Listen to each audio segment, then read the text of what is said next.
কি?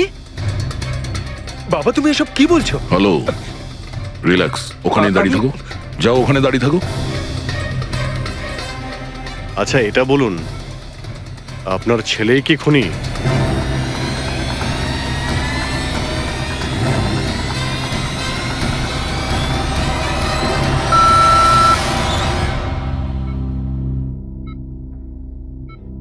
এখন তো শুধু আমিই আছি, কিন্তু আমি এই খুন করিনি। জ্ঞানবাবু, আচ্ছা জ্ঞানবাবু, রিনা খুনি?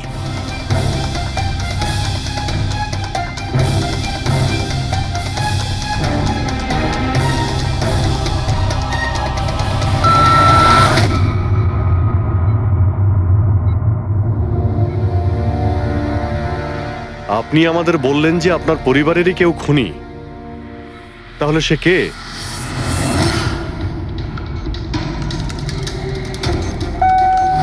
এম? এম? আপনাদের মধ্যে কার নাম এম থেকে শুরু হয়?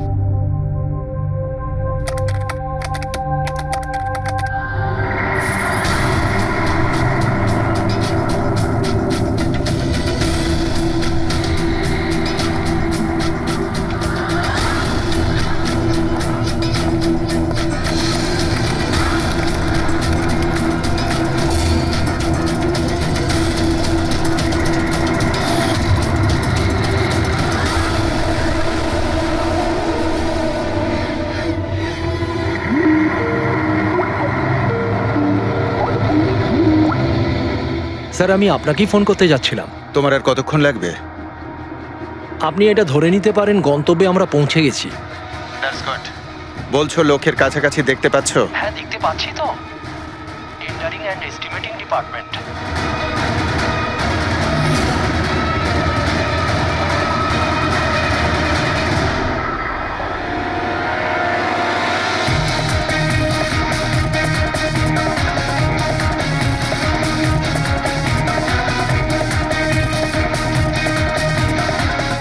আর ওই লোকটার নাম খুব শিগগিরই আমি আপনাকে বলে দেবো। Hello Rohan, hello hello Rohan,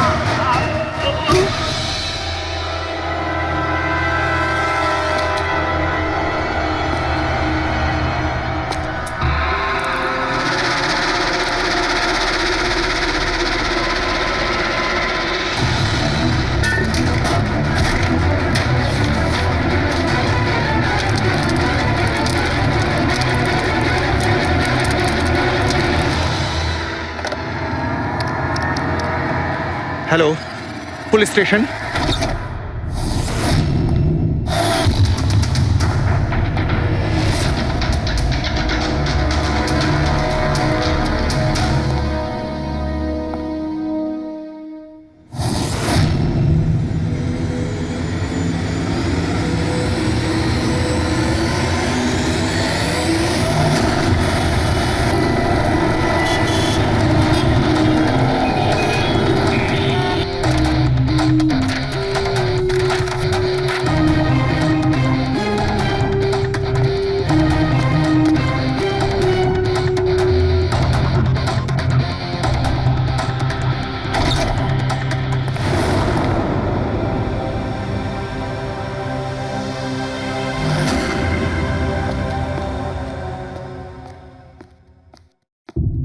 good afternoon doctor Salunkhe. কি good afternoon? Please, sorry, don't mind. আসলে যখনই কোনো নিরপরাধ লোকের খুন দেখি না, তখনই গুড আফটারনুন, গুড মর্নিং এর উপর বিশ্বাসই চলে তাই তো যায়। ডক্টর। ডক্টর কোনো পোক্ত প্রমাণ পেলেন? আপাতত এই ল্যাপটপের চার্জারটা তার, এটা দিয়েই শ্বাসরোধ করা হয়েছে এর। আর এর মৃত্যুর সময় হচ্ছে সকাল 9টা থেকে 9:30টার মধ্যে। আর হ্যাঁ, লাশের পাশেই মোবাইলটা পাওয়া গেছে। হয়তো এটা আমাদের কোনো সাহায্য করবে। আর ওই বাকি প্রমাণগুলো? যার ব্যাপারে ইন্সপেক্টর সমীর বলছিলেন? স্যার স্যার রোহনের ডায়েরি এই দেখুন, পুরোটাই পুড়ে গেছে, ছাই হয়ে গেছে। তবে এই ডায়েরিটার সঙ্গে অনেক ডকুমেন্টসও ছিল, সেগুলোও পুড়ে গেছে। বুঝতেই পারছি না যে ওই ডকুমেন্টস এমন কি ছিল। নিশ্চয়ই এর মধ্যে এমন কিছু ছিল যার জন্য ওই খুনি প্রবলেমে পড়তো, তাই প্রমাণ জ্বালিয়ে দিয়েছে আর এই রোহনকেও মেরে দিয়েছে। স্যার, হ্যাঁ, এই হার্ড ডিস্কটা আমি এখানেই পেয়েছিলাম, ক্রাইম সিনে। আমি এটা একজন কম্পিউটার এক্সপার্টকে দেখিয়েছি। পুরোপুরি নষ্ট হয়ে গেছে, ডেটা রিকভার করা সম্ভবই নয়। খুনি প্রত্যেকটা প্রমাণকে খারাপ করে দিয়েছে। কোনো ব্যাপার না, কোথাও না কোথাও কিছু না কিছু প্রমাণ নিশ্চয়ই পাবো। পুরবি, স্যার। এই রোহনের ব্যাকগ্রাউন্ড চেক করেছো? হ্যাঁ স্যার, পুরো নাম রোহন কুমার। এ পুনেতে থাকে, এখানে মুম্বাইতে চাকরি করছিল, একাই থাকতো। আর এখানেই এই বাড়ি থেকেই কাজ করছিল। কি কাজ কি করতো? গোয়েন্দা ছিল। বড় বড় কোম্পানিতে যে লাখ লাখ টাকা জালিয়াতি হয় সেগুলোর তদন্ত করত। তাহলে তো অনেক শত্রুই আছে এই রোহনের। হ্যাঁ দয়া, আর ওই অনেকগুলো শত্রুর থেকে আসল খুনিটা কে সেটা হয়তো তোমাকে এইটা বলবে। কি এটা ডক্টর? এটা চুম্বক। চুম্বক?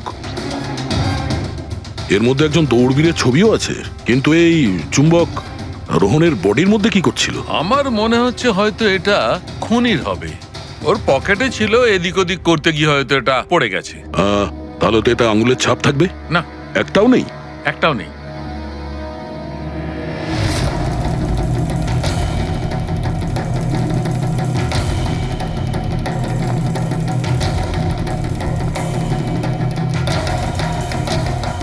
খুনি মনে হয় এখান থেকে এসছে। পুরবি, স্যার। এই রোহন এই মুহূর্তে কার জন্য কাজ করছিল? স্যার, ডিএনডি বিল্ডকম লিমিটেডের জন্য। BND buildcom limited? এটা তো ইঞ্জিনিয়ারিং আর কনস্ট্রাকশনের 1 নম্বর কোম্পানি শহরের। হ্যাঁ স্যার, এই দেখুন, এই ভাঙা হার্ড ডিস্কটার উপরেও ওই কোম্পানিটারই স্টিকার লাগানো রয়েছে। আর মারা যাওয়ার ঠিক আগে এই রোহন এই কোম্পানির সিইও মিস্টার হিতেশের সাথে ভিডিও কলে ছিল। আর স্যার, এই লোকাল পুলিশ স্টেশনেই হিতেশি কমপ্লেন করেছিল।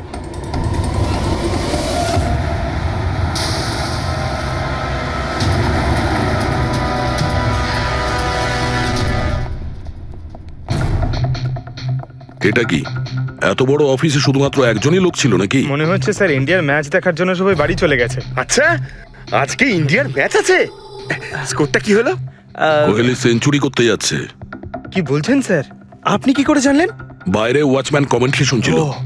ইনভেস্টিগেশন করতে এসেছি, চোখ কান খোলা রাখতে হবে। স্যার, হিতেশের cabin. Mister Hitesh, hi, CID. Please বসুন। আমি আপনাদেরই অপেক্ষায় ছিলাম। শুরু থেকে বলুন সবকিছু। 6 মাস আগে আমি রোহনকে কাজে রাখি। গত 5 বছর ধরে আমাদের কোম্পানিতে যে লোকসান হচ্ছে তা আগে কখনো হয়নি। কি ধরনের ক্ষতি? লোকসানের লিস্ট তো বলে শেষ করা যাবে না। যে টেন্ডারগুলো আমাদের কোম্পানির পাওয়া উচিত ছিল সেগুলো হাত থেকে বেরিয়ে যাচ্ছিল। এই দেখুন, 1100 কোটির রিফাইন্ডিং কন্ট্রাক্ট, 37 কোটির রেলওয়ে কন্ট্রাক্ট, আর 800 কোটির পাওয়ার ট্রান্সমিশন কন্ট্রাক্ট। এটাও তো হতে পারে যে যে সমস্ত কোম্পানি এই কন্ট্রাক্টটা পেয়েছে ওরা আপনার থেকে কম কোট দিয়েছে। সেটাই তো আমি বলতে চাইছি স্যার। যদি অন্য অন্য কোম্পানি এই টেন্ডার পেতো তাহলে ব্যাপারটা অন্য ছিল, কিন্তু এই সমস্ত কন্ট্রাক্ট একটা মাত্র কোম্পানিই পেয়েছে। আর সবচেয়ে বড় কথা হলো তাদের অ্যামাউন্ট আমাদের দেওয়া অ্যামাউন্টের থেকে মাত্র 1000 টাকা কম। শুধুমাত্র 1000 টাকা কম?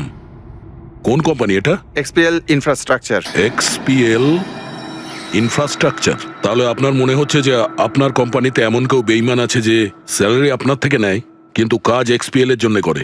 100% কেউ না কেউ তো অবশ্যই আছে। আর রোহন ওই লোকটার খুব কাছাকাছি পৌঁছে গিয়েছিল। ওর লাস্ট ফোন কলে আমায় এটাও বলেছিল যে সেই বেইমান এস্টিমেটিং অ্যান্ড টেন্ডিং ডিপার্টমেন্টের লোক। আচ্ছা, এই ক্রাইম সিন থেকে আমরা এই ড্যামেজড হার্ড ডিস্কটা পেয়েছি, কি আছে এর ভেতরে? স্যার, এটা আমাদের কোম্পানির গত 5 বছরের CCTV footage, call logs, emails, আমাদের কোম্পানিতে কত এমপ্লয়িজ আছে, সমস্ত ইনফরমেশন এতে ছিল। তাহলে এর কপি নিশ্চয়ই আছে আপনার কাছে? আগে হ্যাঁ আছে। আমরা ওটা আমাদের সঙ্গে নিয়ে যাব। শিওর।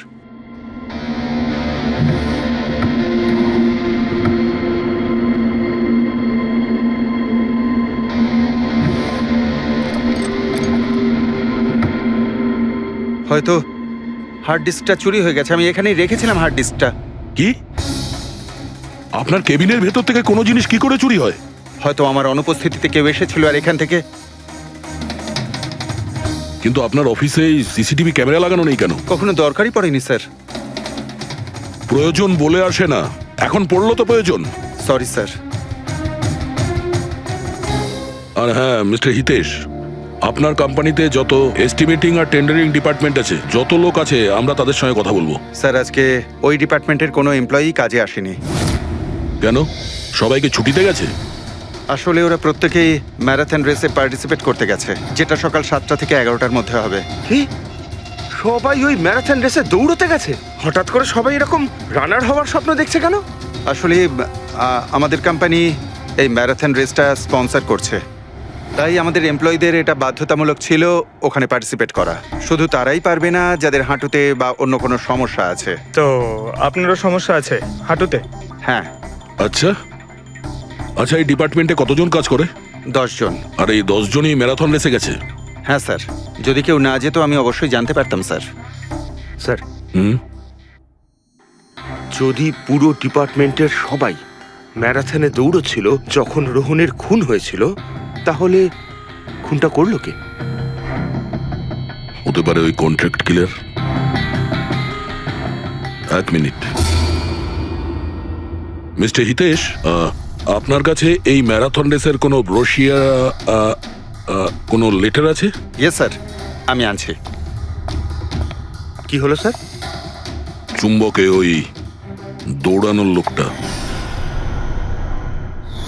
ম্যারাথন রেস, এক্ষুনি জানতে পারবো। এই নিন sir. Thank you. You are welcome sir. দেখেছো,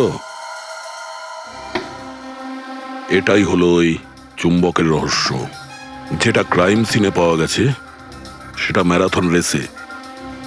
মানে স্যার, ও ম্যারাথন রেসে দৌড়চ্ছিল, রোহনকে খুন করার জন্য ও রেস ছেড়ে দিয়ে ওর বাড়ি চলে যায়?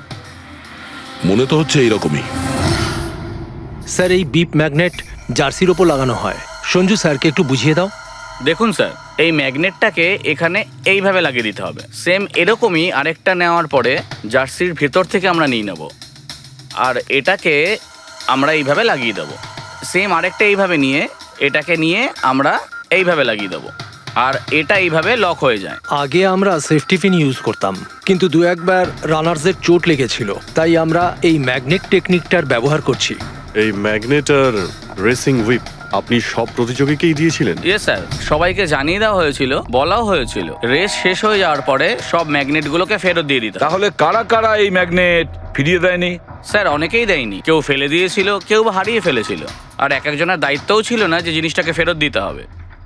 একটা কথা তো শিওর, কেউ রেস মাঝপথে ছেড়ে দিয়েছিল, গিয়ে খুন করে আবার ফিরে এসেছে। কিন্তু স্যার, রেস তো অনেক লোকেই মাঝখানেই ছেড়ে দিয়েছিল, কিন্তু এটা কি করে জানা যাবে যে তাদের মধ্যে রোহনকে কে মেরেছে?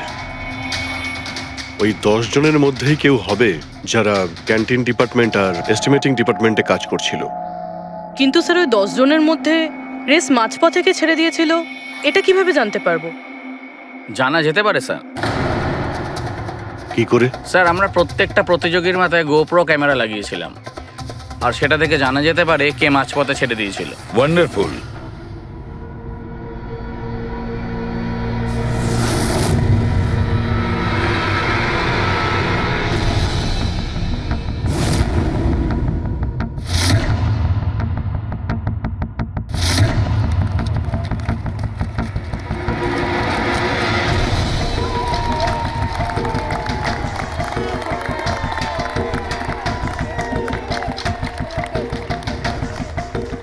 নবীন, এই রিসটা তোকেই জিততে হবে।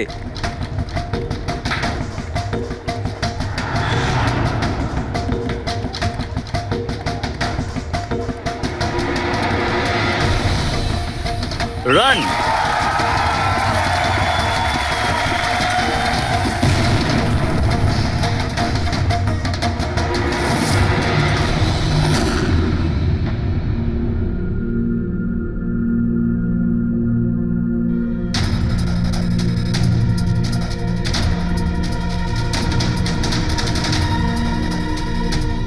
এই 4টে স্ক্রিন এগুলো ব্ল্যাঙ্ক কেন? জানি না স্যার, আমরা তো সব ক্যামেরা চালু করে এতে দিয়েছিলাম। হয়তো ভুল করে এই 4 জন ক্যামেরা অফ করে ফেলেছিল। ভুল করে করেছে নাকি ইচ্ছে করে?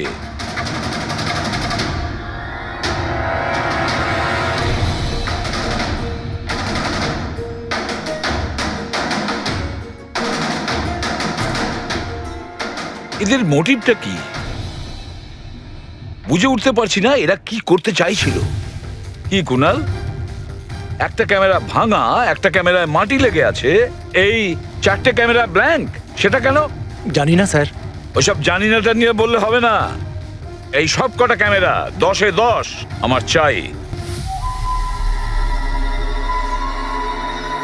স্যার এই 3টে ক্যামেরা একদম ঠিক ছিল স্যার। এমপ্লয় 1, এমপ্লয় 2 আর এমপ্লয় 3।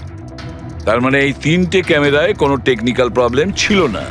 কেউ ইচ্ছে করে ক্যামেরাগুলো বন্ধ করেছিল বা ভুল করেও করে থাকতে পারে, কিন্তু বলা যায় না। কিন্তু স্যার এই 4টে ক্যামেরারই ফুটেজ একদম ঠিকঠাক স্যার। এমপ্লয়ি 4, 5, 6, 7। তাহলে এবার যাই প্রবলেম ক্যামেরাতে। সবার আগে প্রবলেম ক্যামেরা ছিল এই নবীনের, যার লেন্স ক্র্যাক হয়ে গেছিল। হতে পারে দৌড়তে দৌড়তে পড়ে গেছিল।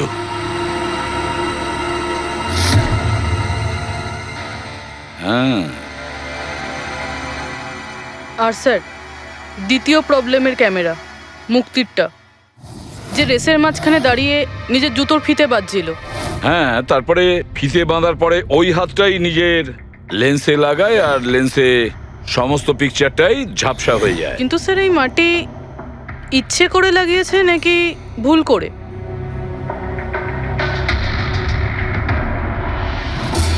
আরে 10টা লোকের তো 10টা গোপ্রো ক্যামেরা থাকা উচিত, এখানে তো দেখছি 9টা। গৌরবের ক্যামেরাটা কি হলো, সেটা কোথায়? স্যার ওই ক্যামেরাটা হারিয়ে গেছে, গৌরব ওটা ফেরত দেয়নি। তাহলে স্যার এই গৌরবই খুনি, ওকে ধরে ফেলা উচিত। না পঙ্কজ, এইভাবে হয় না। হতে পারে গৌরব ক্যামেরাটা ফেরত দিতে ভুলে গেছে। আমাদের এটা ভাবতে হবে যে খুনি এই সময়টাই কেন বেছে নিল ম্যারাথন রেসের টাইমে খুন করার জন্য। ও তো চাইলে যে কোনো সময় খুন করতে পারতো, যে কোনো জায়গায় পারতো। হ্যাঁ, অ্যালিবাইয়ের জন্য স্যার, যাতে ধরা পড়লে খুনি বলতে পারে যে রোহনকে খুনের সময় ও তো ম্যারাথনে পার্টিসিপেট করেছিল। হ্যাঁ, সেই জন্য ও রেসেও পার্টিসিপেট করেছিল আর রেস কমপ্লিট করেছিল। তার মানে স্যার রেসকে মাঝখান থেকে ছেড়ে ও চলে গেছিল, তারপরে গিয়ে খুন করলো, আর খুন করার পরে এসে রেস আবার শেষ করলো। এক্স্যাক্টলি। কিন্তু স্যার এই ফুটেজ থেকে কিভাবে জানতে পারবো কে রেস ছেড়ে চলে গেছে, খুন করেছে, আবার রেস জয়েন করেছে? স্যার এই ব্যাপারটা আপনি টাইমিং চিপ থেকে জানতে পারবেন। টাইমিং চিপটা আবার কি? আজকাল ম্যারাথন রেসে বিজেতা কে জানার জন্য RFIDর ব্যবহার করা হয়। RFID মানে রেডিও ফ্রিকোয়েন্সি আইডেন্টিফিকেশন। আগে হ্যাঁ। ও, এই টেকনিক থেকে একটা জিনিস জানা যেতে পারে যে একজন রানারের প্রত্যেকটা ল্যাব কমপ্লিট করতে কত সময় লেগেছে। RFID, radio frequency identification. Sir এটাই হলো চিপ, আর এটা রেসের ম্যাট, আর এটাই RFID টেকনিকে চলে। দেখুন স্যার। ও, তার মানে রেস শুরু হতেই যখন কোনো রানার এটা ক্রস করে তখন এর টাইমিংটা ওই মুহূর্তে শুরু হয়ে যায়। একদম স্যার, অফিসের কার্ডের মতন স্যার। ঠিক আছে, এটা তো বুঝতে পারলাম, কিন্তু এটা কি জানতে পারা যাবে যে কেউ রেস মাঝপথে ছেড়ে দেয় আর পরে আবার এসে জয়েন করে? এরও উপায় আছে স্যার। স্যার এই ম্যারাথন রেস 31 কিলোমিটারের হয়। এতে 4টে ভাগ, প্রথমটা 5, দ্বিতীয়টা 10, তৃতীয় 15, চতুর্থ 20। চতুর্থ পর্যায় থেকে ফিনিশিং লাইনের দূরত্ব কম করে 1 কিলোমিটার স্যার। তার মানে সব মিলিয়ে 6টা প্যাড, স্টার্টিং লাইনের প্রথম প্যাড আর ফিনিশিং লাইনের 6 নম্বর প্যাড, মাঝখানে 4টে থাকছে, 4টে ধাপ, 4টে প্যাড। যখন কোনো প্রতিযোগীর পা ওই প্যাডের মধ্যে পড়ে তখন আমরা বুঝতে পারি ওই রানার কত টাইমটা নিয়েছে। তাহলে কে রেস মাঝপথে ছেড়েছিল আর কে ছেড়ে যায়নি এটা জানা গেলে এটাও জানা যাবে যে একটা ধাপ থেকে আরেকটা ধাপে যাওয়ার সময় কোন রানারের সব থেকে বেশি সময় লেগেছিল। সবকটারই টাইমিংটা চেক করতে হবে। জানা তো যাবে সে কে, যে মাঝপথে রেস ছেড়ে আবার জয়েন করেছে। পুরবি, স্যার, স্যার আমাদের প্রথম কচ্ছপ হলো এই নবীন। এ রেসের প্রত্যেকটা ল্যাপ 25 মিনিটে কমপ্লিট করেছে, কিন্তু শেষ ল্যাপের পরে ফিনিশিং লাইন পর্যন্ত পৌঁছানোর জন্য, মানে 1 কিলোমিটার ক্রস করার জন্য ওর 50 মিনিট সময় লেগেছে। নবীন,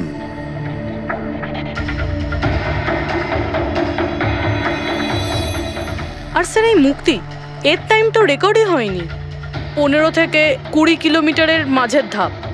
তাহলে এ হলো দ্বিতীয় সাসপেক্ট।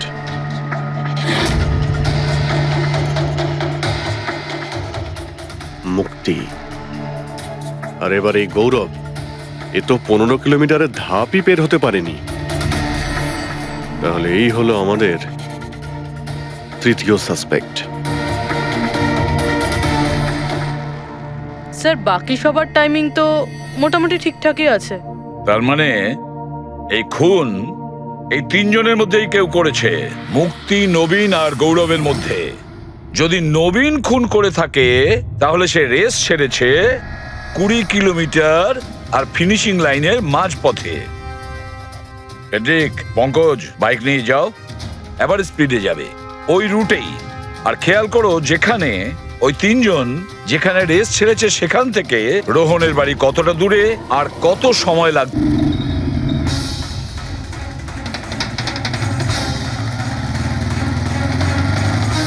পনেরো কিলোমিটারের মাঠ থেকে আসছি স্যার, এটা 10 কিলোমিটার। হ্যাঁ, মুক্তি বোধহয় এখানেই কোথাও দাঁড়িয়েছিল, 10 আর 15 কিলোমিটারের মার্কের মাঝখানে। এই আমি স্টপ ওয়াচটা অন করলাম আর আমি চললাম রোহনের বাড়ি। থাম পঙ্কজ, এই রাস্তাটা দিয়ে। এই রাস্তা দিয়ে? হ্যাঁ, এই রাস্তাটা। চলুন। আরে আস্তে চালা না। হ্যাঁ।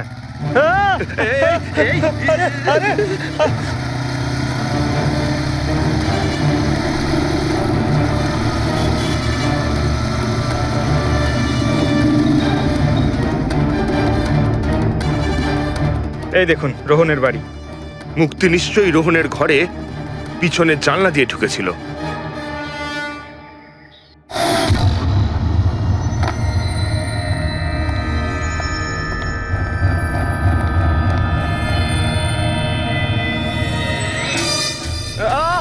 আরে অ্যাক্টিং করতে বলেছিলাম। থাম।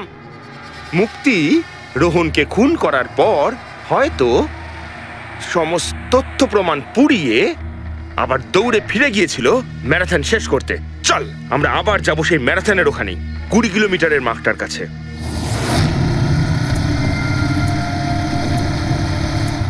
স্টপ ওয়াচের টাইম দেখে নিন স্যার।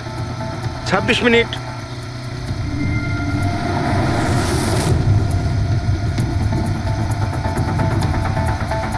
বাহ, আরে ব্যাস ব্যাস ব্যাস। এবার মুক্তি পৌঁছলো 20 কিলোমিটারের মার্কে পাক্কা 30 মিনিট পরে। আর তারপর এখান থেকেই হয়তো ও রেসটা শেষ করেছিল।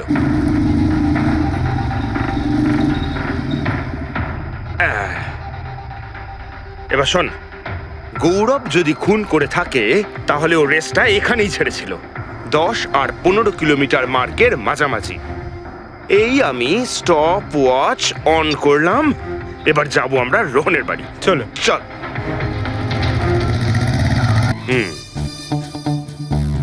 হ্যাঁ, একদম পুরো বিশ্বাস আছে আমার। Excuse me. এই ছাড় ছাড় ছাড় ছাড়, আরে আরে আরে মরে যাবো তো।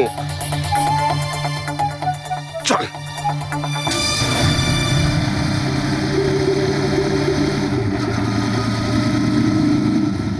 ব্যাস। একটু দাঁড়ান, আমি বুঝতে পেরেছি, আমি বলছি।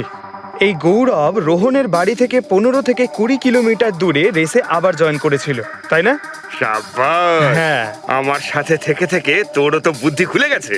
আর এই সব কিছু করতে গৌরবের টাইম লেগেছিল পুরো 27 মিনিট।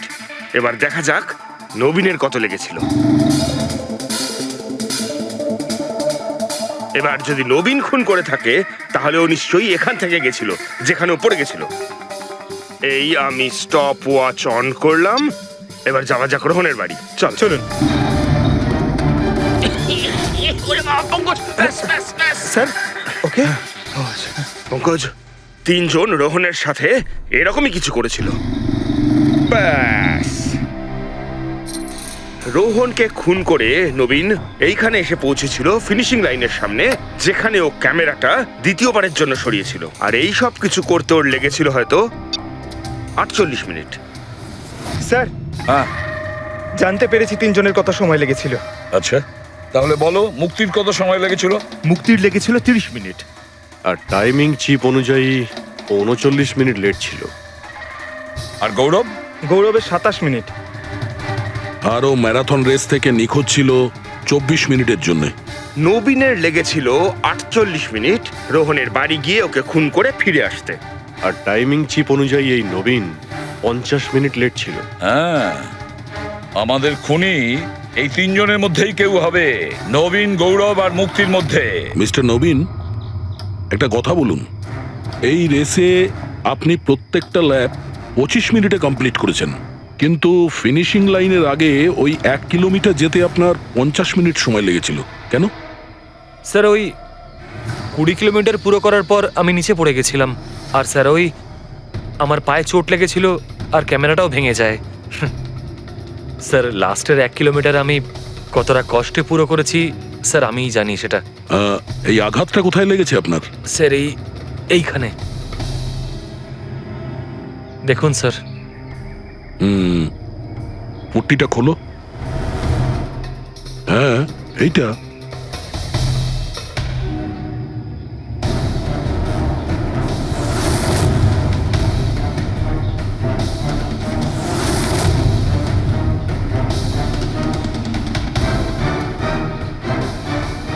স্যার এবার আপনার বিশ্বাস হয়েছে যে আমি কোনো দোষ করিনি? নির্দোষ যদি হও এত ঘাবড়ে যাচ্ছ কেন?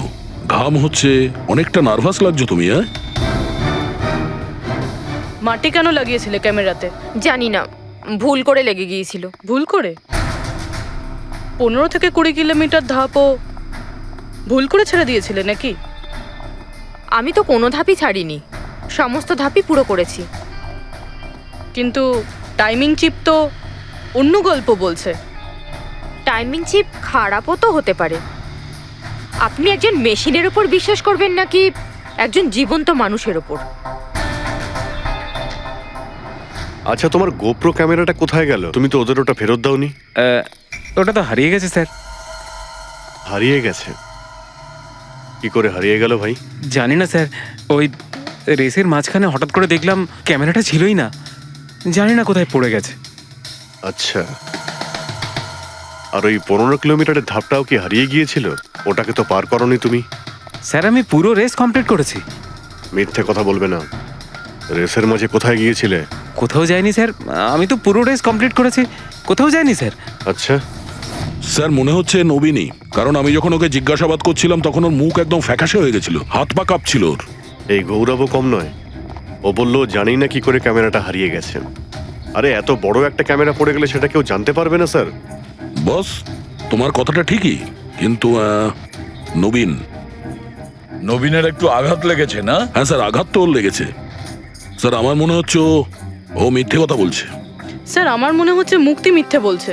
ও জেনে শুনেই ক্যামেরায় মাটি লাগিয়েছিল, কারণ নিশ্চয়ই এমন কিছু আছে যেটা আমাদের থেকে লুকোতে চাইছে। হ্যাঁ এটাও হতে পারে, কারণ ক্যামেরায় যদি ভুল করে মাটি লেগে যেত তাহলে আরো সবার ক্যামেরাতে লাগতে পারতো ভুল করে। গোলমাল আছে, এই 3 জনের মধ্যে কোনো না কোনো গোলমাল তো নিশ্চয়ই আছে। খুনি এই 3 জনের মধ্যেই কেউ একজন। নবীন আমাকে ওই জায়গাটা দেখাও যেখানে তুমি এক্স্যাক্টলি পড়েছিলে। কিভাবে পড়েছিলে? আসুন স্যার, কিন্তু স্যার আমার পায়ে খুব ব্যথা আছে, আপনি একটু সাহায্য হ্যাঁ করবেন আমাকে? নিশ্চয়ই নিশ্চয়ই, এসো।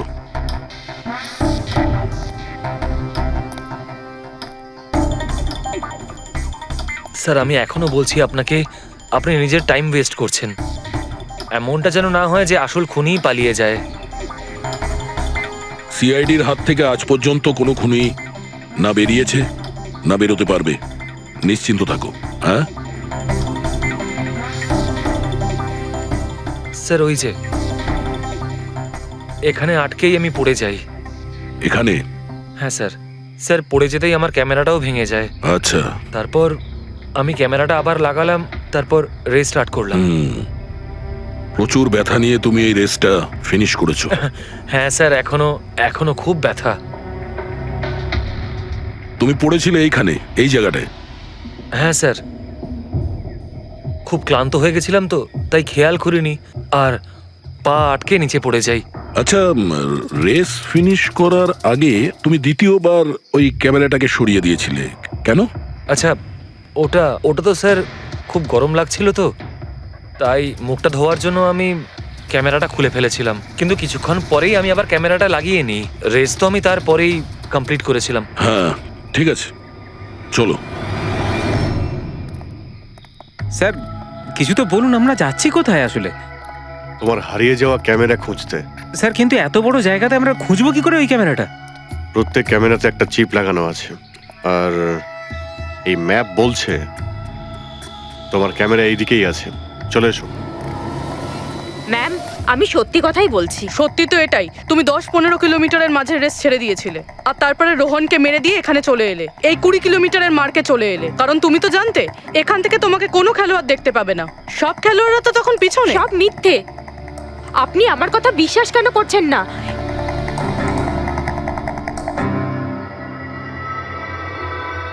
কি কি খুঁজছো? আমি কিছু তো না। কিছু আছে ওখানে?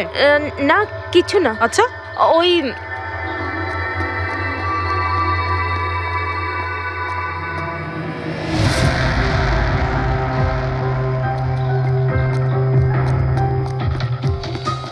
ও তো তুমি সাইকেলে করে গিয়েছিলে রোহনকে খুন করতে? আমি সত্যিই জানি না যে এই সাইকেলটা কার। তাই এক্ষুনি সব জানা যাবে যখন তোমার আঙুলের ছাপ এই সাইকেলে পাওয়া যাবে। হ্যাঁ ম্যাম, প্লিজ। হ্যাঁ,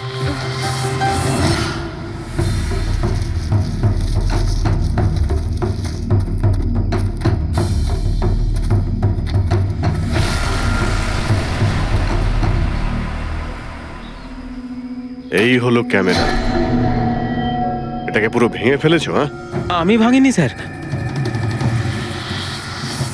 দুটো ক্যামেরা।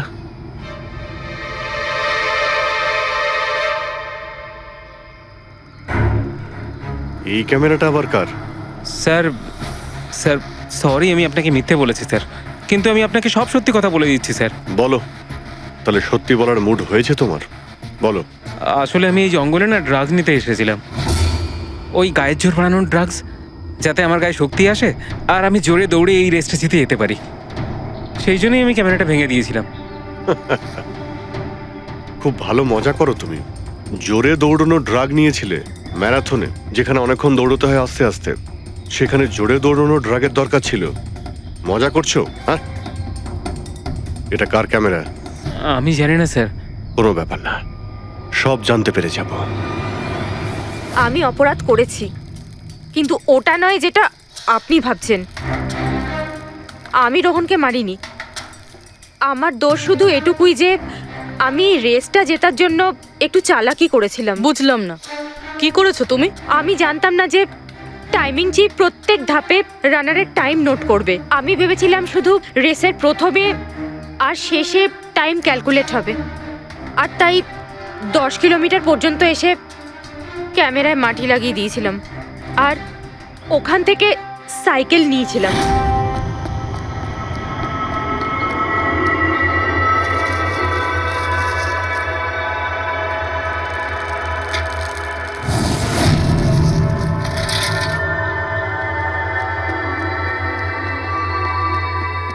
কিন্তু রেস শেষ হতেই সিআইডি ওখানে চলে এলো আর আমি ওখান থেকে সাইকেলটা সরানোর সুযোগই পাইনি। এত কিছু করেছো শুধু একটা রেস জেতার জন্য? আসলে অফিসে বেট ধরা হয়েছিল যে আমাদের ডিপার্টমেন্টে যে রেসটা জিতবে তাকে সবাই কন্ট্রিবিউট করে 5 লাখ টাকা দেবে।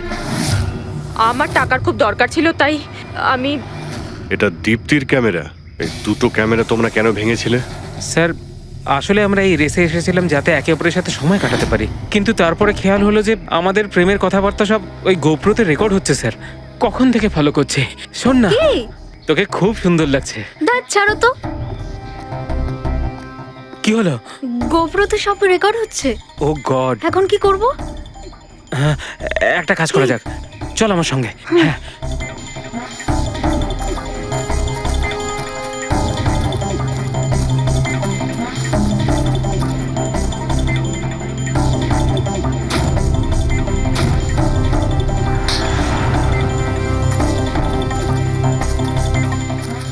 আরে তোমরা তো অদ্ভুত কাজ করেছো। আরে এতে তো কোনো সাউন্ড রেকর্ডই হয় না, তোমরা তো বোকার মতো কাজ করেছিলে। হয়তো কে দুটো ক্যামেরা ভেঙে দিয়েছো। কি স্যার, এতে কিছু রেকর্ড হয়নি? স্যার নবীন তো আমাকে ওই জায়গাটা দেখিয়েছে যেখানে ও পড়েছিল, কিন্তু কেন জানি না আমার মনে হচ্ছে যে ও মিথ্যে কথাই বলছে। আরে মুক্তি, স্যার মুক্তি বলেছে যে ও সাইকেলের ব্যবহার করেছে রেস জেতার জন্য।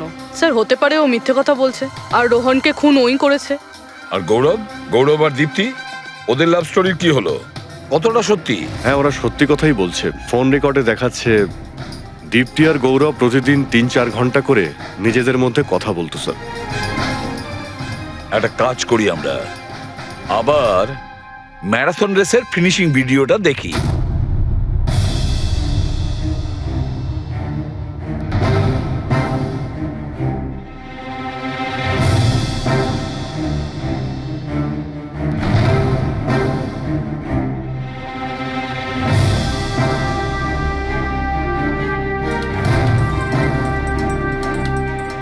তার মানে গৌরবের ঠিক পরেই এই দীপ্তি ঢুকেছিল। দুজন একসঙ্গেই ছিল। মনে হচ্ছে স্যার দুজনেই এই কাণ্ড করেছে। এক মিনিট অভিজিৎ, দয়া, এই ফুটেজটা দেখো। এই হলো সেই খুনি।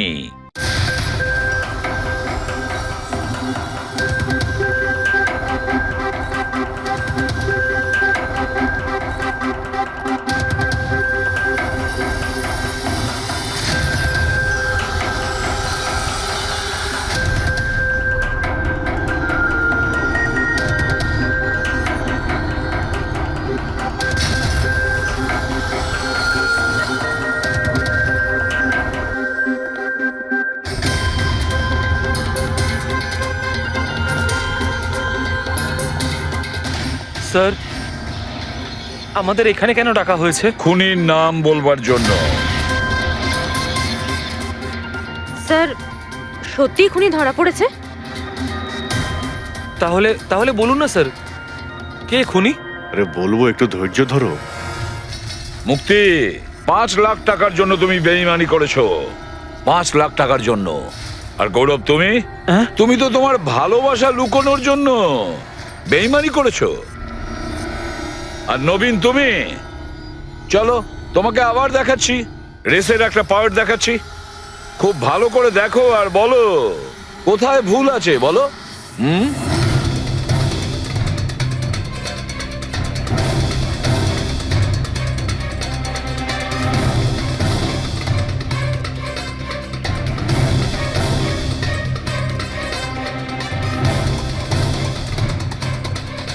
কিছুই তো নেই স্যার, সবই তো ঠিকই আছে। কোনো প্রবলেম নেই। তোমার মনে আছে তুমি বলেছিলে যে ক্যামেরাটা দ্বিতীয়বার যখন তুমি সরিয়েছিলে তারপরে তুমি মাথায় জল ঢেলেছিলে? ওটা তো স্যার খুব গরম লাগছিল, তো তাই মুখটা ধোয়ার জন্য আমি ক্যামেরাটা খুলে ফেলেছিলাম। মিথ্যে বলেছিলে তুমি, নিজের মাথায় জল ঢেলেছিলে। অথচ যখন ফিনিশিং লাইনে পৌঁছলে তখন তো তোমার ভেজা অবস্থায় থাকার কথা ছিল। কিন্তু এই ফুটেজে আমরা কি দেখতে পাচ্ছি? তুমি শুকনো অবস্থায় দৌড়চ্ছ। হয়তো জল শুকিয়ে গেছিল। বর্ষাকালে অত তাড়াতাড়ি জল শুকিয়ে গেল, অদ্ভুত ব্যাপার। তাহলে নবীন, তোমাকে আরো একটা ফুটেজ দেখাই, এই গল্পের শেষ অংশ। বলো, এটা দেখে তোমার কি মনে হচ্ছে?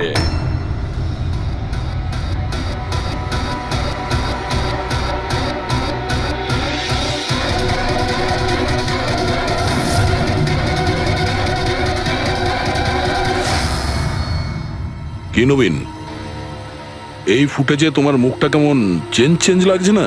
হ্যাঁ, অন্যরকম তো দেখাবেই, কারণ এই মুখটা নবীনের নয়, ওর ভাই প্রবীণের।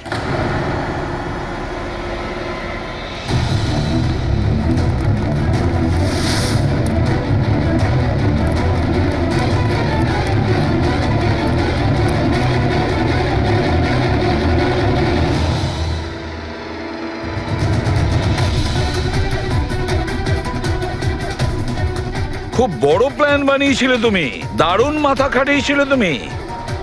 প্রথমে 3টে এমপ্লয়ির ক্যামেরা বন্ধ করে দিয়েছিলে,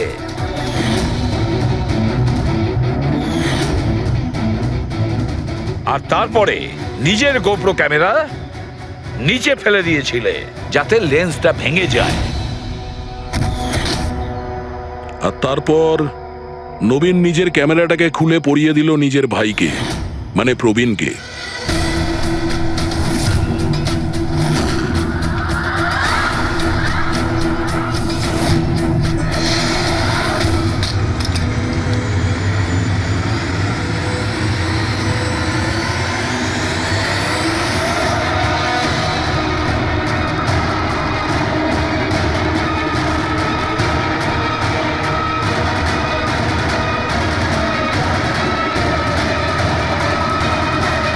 এই ক্যামেরা বদল করার সময় খুব একটা সময় ছিল না, তাই হতে পারে ওই টি শার্টে যখন কাগজটা লাগাচ্ছিল তখন সমস্ত ম্যাগনেটগুলো লাগায়নি, কিছু ম্যাগনেট নবীন নিজের পকেটে ভরে নিয়ে গেছিল।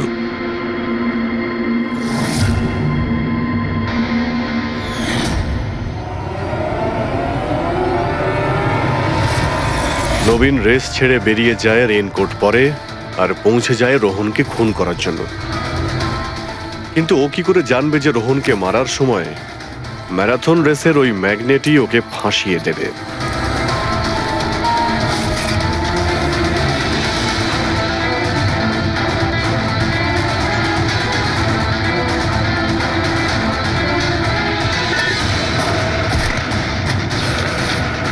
তারপর তুমি পুরো প্রমাণ নষ্ট করলে আর আবার এসে রেসে জয়েন করলে। ইচ্ছে করে নিজের পায়ে তুমি চোট লাগালে যাতে আমরা বিশ্বাস করি যে আঘাতটা সত্যি। আর তারপরে তুমি রেসটা ফিনিশ করো। তাহলে বলো। হ্যাঁ স্যার, আমি খুন করেছি রোহনকে। একদম একদম পারফেক্ট প্ল্যান ছিল, কিন্তু আমি কি করে জানবো যে আপনারা আমার থেকেও অনেক বুদ্ধিমান? প্রত্যেক অপরাধী এই ভুলটাই করে, কারণ তার মনে হয় যে সে আইনের চোখে ফাঁকি দিয়ে দেবে। এবারে বলো, ওকে কেন খুন করলে? তাড়াতাড়ি বলো। বিএনডি বিল্ডকনে হওয়া প্রত্যেকটা গন্ডগোলের পেছনে আমিই ছিলাম। আমার জন্যই প্রত্যেকটা টেন্ডার কোম্পানির হাতছাড়া হলো। আর আমি যদি রোহনকে না মারতাম তাহলে ও আমার সমস্ত রহস্য খুলে দিত। তাই আমি... লজ্জা লাগার কথা তোমার, যে থালায় খেয়েছো ওই থালায় ফুটো করেছো। আর সেই পাপ লুকোনোর জন্য তুমি রোহনকে খুন করে দিয়েছো। আইন তোমাকে কঠোরতম শাস্তি দেবে। আশা করি ততদিনে ফাঁসির অর্ডার এসে যাবে। নিয়ে যাও এদের।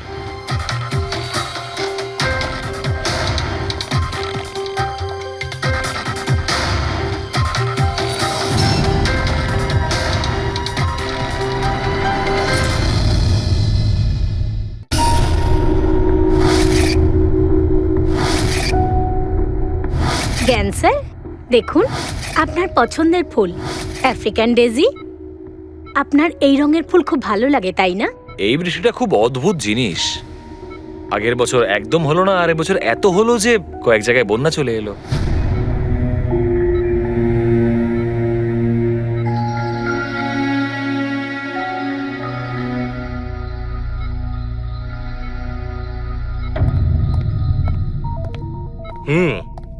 বাবা, তোমার এই স্টুডেন্টরা তাদের ভালোবাসায় তোমাকে বিগড়ে দিচ্ছে খালি, তাই না?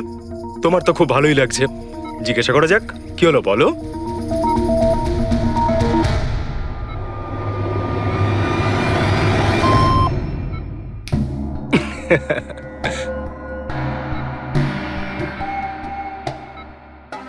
আরে এগুলো তো ময়লা কাপড়, তাই না? দিন, এটা আমাকে দিন। ভাই, আমি আসছি।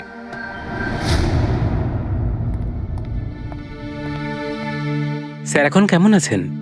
ভালোই আছে, আর আগের থেকে বেটার রয়েছে।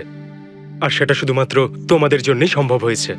যদি তোমরা এখানে রোজ না আসতে তাহলে হয়তো উনি সুস্থ হতে পারতেন না। আরে দাদা, এভাবে বলো না। স্যার তো আমাদের কাছে মা বাবার থেকেও বড়। একদম ঠিক। আর আমরা জীবনে যা কিছু শিখেছি সবকিছু স্যারের জন্যই হয়েছে। হ্যাঁ, এইভাবে তোমরা যদি আমাদের পাশে এসে না দাঁড়াতে, হয়তো আমরা দুজন এইভাবে বাবার দেখাশোনা করে উঠতে পারতাম না।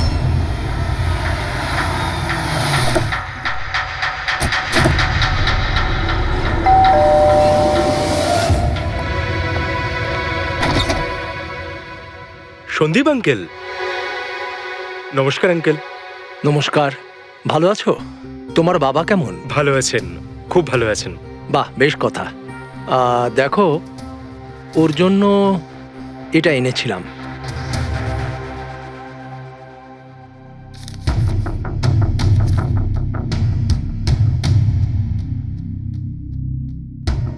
আঙ্কেল 25 লাখ টাকার চেক? হ্যাঁ মা, আজ জ্ঞানদীপ ইনোভেশনস এর 5 বছর পূর্তি, সেটার উপহার ভাবতে পারো।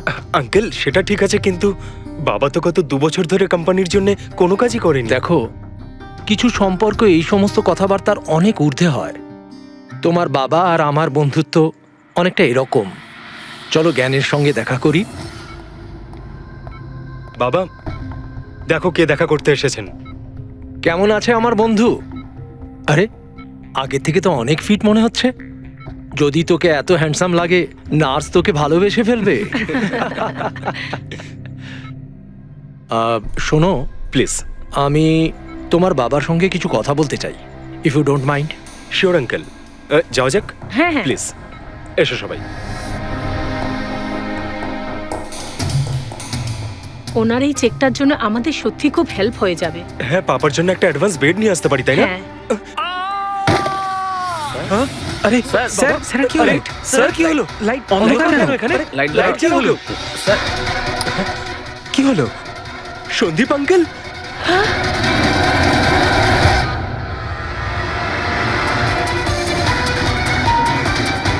I think he is dead. জ্ঞান স্যার, আপনি ঠিক আছেন তো? এই ছুরিটা ক্যান্সারের হাতে?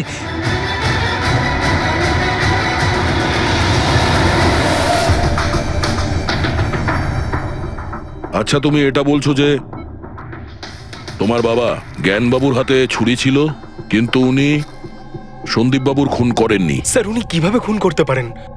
2 বছর ধরে তো উনি প্যারালাইজড। ওনার সিএলআইএস হয়েছে। Complete locking syndrome. হ্যাঁ স্যার, এই পরিস্থিতিতে শরীরের কোনো অংশই কাজ করে না, এমনকি চোখের পাতা পর্যন্ত পড়ে না। ওনার প্যারালাইসিস হলো কি করে? স্যার, 2 বছর আগে বাবার একটা অ্যাক্সিডেন্ট হয়েছিল। অদ্ভুত ব্যাপার, 2 বছর আগে ওনার অ্যাক্সিডেন্ট হয়েছিল, তখন থেকে উনি বিছানায়। তাহলে ওনার হাতে ছুরি এলো কি করে? স্যার, এটা অসম্ভব। খুন জ্ঞান স্যার নয়, অন্য কেউ করেছেন। আরে কিন্তু ছুরি তো ওনার হাতেই ছিল। হয়তো খুনি এই কাজটা করেছে। তার মানে হলো এই রুমে জ্ঞানবাবু আর সন্দীপবাবু ছাড়া আরো কেউ ছিল? না স্যার, আমরা সবাই তো নিচেই ছিলাম। হ্যাঁ স্যার, আর ঘরে তো আর কেউ ছিল না স্যার। তার মানে তুমি এটা বলতে চাইছো যে এই খুন জ্ঞানবাবু করেছেন? না স্যার, আমি সেটা বলতে চাইনি। তুমি কি বলতে চাইছো? সন্দীপ তাহলে নিজেকেই ছুরি মেরেছে, আর মারা যাওয়ার আগে ছুরিটা ওনার হাতে ধরিয়ে দিয়ে যায়? হ্যাঁ, আবার এমন নয় তো যে জ্ঞানবাবুর কোনো শরীর খারাপই নয়, শুধু অ্যাক্টিং করছেন? স্যার, আপনি এসব কি বলছেন? যেটা আপনি শুনলেন, যদি আপনার কোনো আপত্তি না থাকে, আমরা আপনার বাবাকে আরেকবার চেক করতে চাই। করুন আপনি। আমরা কি মিথ্যা বলছি নাকি? দেখে নিচ্ছি।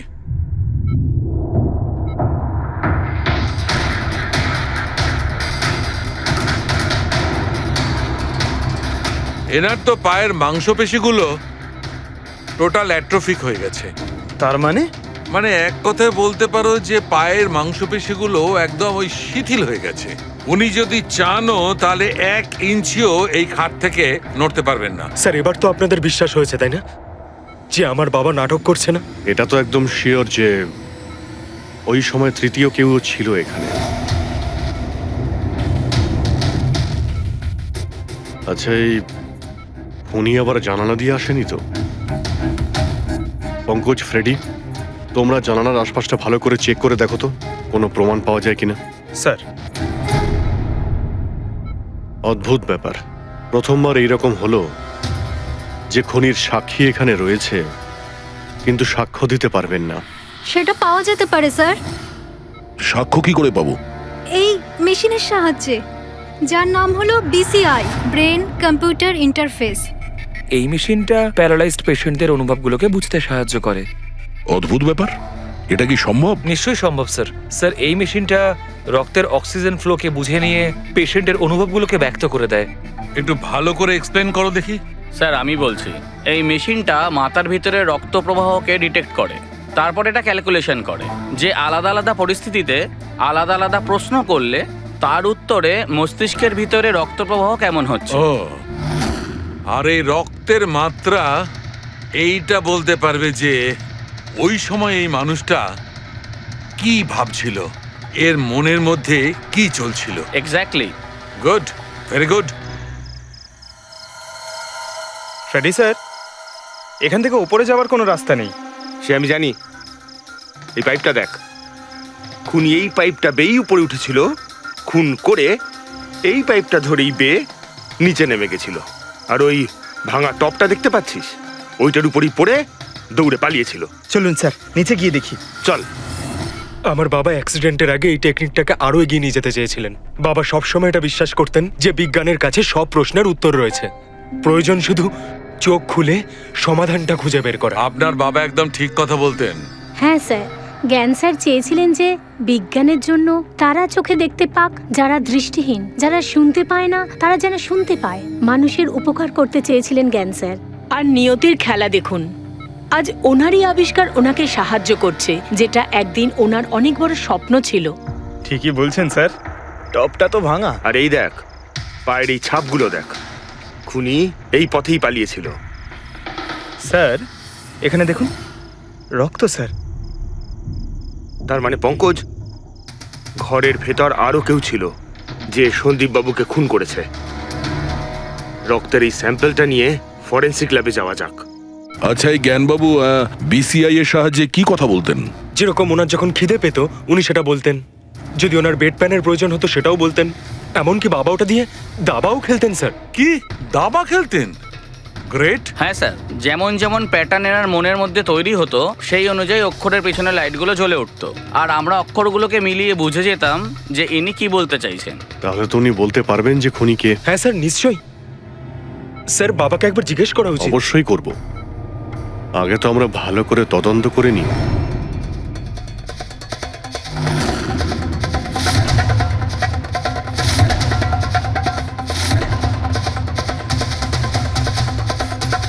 হ্যাঁ সারিকা, ছুরির মধ্যে কিছু পেলে? শুধু মিস্টার জ্ঞানের আঙুলে ছাপ পাওয়া গেছে, আর কারোরই নয়। তাহলে হতে পারে খুনি গ্লাভস পরেছিল স্যার খুন করার সময়। তার মানে খুনি জানলা দিয়ে ঘরের ভেতরে আসে, ও সন্দীপকে মারে, আর সেই ছুরিটা জ্ঞানের হাতে ধরিয়ে দেয়, আর তারপর লোকেরা এই রুমে আসার আগেই ও জানলা দিয়ে পালিয়ে যায়। স্যার, এটাও তো হতে পারে যে খুনি কোনো বাড়ির লোক। না পূর্বী, রুমে যতগুলো লোক ছিল স্যার, তাদের কারোর শরীরে এই চোট বা আঘাতের চিহ্ন ছিল না স্যার। আর ওই শুকিয়ে যাওয়া রক্ত, ওটা কোনো বাইরের লোকেরই। একটা কথা বুঝতে পারছি না দয়া, যদি খুনি বাইরের লোক হয় তাহলে এটা কি করে জানলো যে সন্দীপ জ্ঞানের সঙ্গে দেখা করতে আসবে? 10 মিনিট আগে সন্দীপ পৌঁছে যায় আর তারপর ওর খুন হয়ে যায়। স্যার এমন মনে হচ্ছে যে হতে পারে এই খুনি সন্দীপ বাবুকে ফলো করছিল, আর যখন সন্দীপ বাবু তার পুরো দিনের শিডিউল বানাচ্ছিল, হতে পারে কোনোভাবেও জেনে গেছিল যে বিকেল বেলায় সন্দীপ বাবু জ্ঞান বাবুর সঙ্গে দেখা করতে যাচ্ছেন। সে ঠিক আছে, কিন্তু এরা দুজনেই সন্দীপ আর জ্ঞানবাবু কথা বলবে সেটা কি করে জানলো? স্যার এটাও হতে পারে যে খুনি জানতো না, আর যেহেতু ও ওকে ফলো করছিল, যেই সুযোগ পেয়েছে রুমে ঢুকে ওকে মেরে দিয়েছে। দয়া, নিশ্চয়ই ওর সঙ্গে কোনো শত্রুতা ছিল এই সন্দীপের ওপর, সেই জন্যই তো খুনি পিছু না ছাড়েনি। আর বস, যার সঙ্গে এই সন্দীপ বাবুর শত্রুতা ছিল তার এ প্লাস্টিক অ্যানিমিয়া ছিল। ও আচ্ছা, এই জিনিসটা আসলে কি স্যার? পঙ্কজ, এটা একটা খুব রেয়ার ডিজিজ।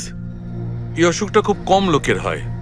এতে মানুষের বোন ম্যারো আর বোন ম্যারো স্টেম সেলস ধীরে ধীরে নষ্ট হতে থাকে।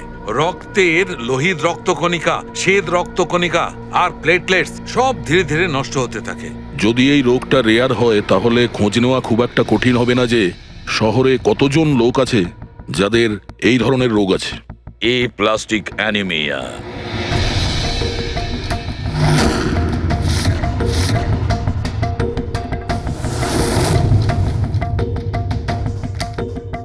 হ্যাঁ দা, কিছু পেলে? হ্যাঁ স্যার, এই শহরে সব মিলিয়ে 45 জন লোক আছে যারা এই রেয়ার অসুখে ভুগছে স্যার। তাদের মধ্যে 16 জন তো দেশেই নেই। তার মানে বাকি রইল 29। তাদের মধ্যে 14 জন এমন লোক আছে যারা বয়স্ক, মানে উঁচু ব্যালকনি থেকে লাফাতে পারবে না। বাকি রইল 15। তাদের মধ্যে 7 জন বাচ্চা আছে যাদের বয়স 12 বছরের কম। তাহলে বাঁচলো 8 জন। হ্যাঁ স্যার, আর 8 জনের মধ্যে তো 4 জন এমন আছে স্যার যারা অনেক বেশি মোটা স্যার। এই দেখুন, ও, এরা না ওই ব্যালকনিতে উঠতে পারে না লাফাতে পারে, অসম্ভব স্যার। তার মানে দয়া আমাদের কাছে সাসপেক্ট 4 জন সাসপেক্ট। হ্যাঁ স্যার। নাম কি তাদের? স্যার লীলা, রমেশ, সুনীল আর হেমন্ত। নীলা, রমেশ, সুনীল আর হেমন্ত। রবি, স্যার, একটু দেখো তো আমাদের ক্রিমিনাল ডেটাবেসে কোনো পুরনো পাপি কিনা।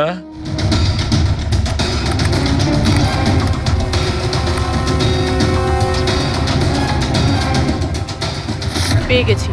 রমেশ। চুরি, ছিনতাই, তাছাড়া লোকেদের মেরেওছে। থাকে কোথায় সে? সরোজনগর চল।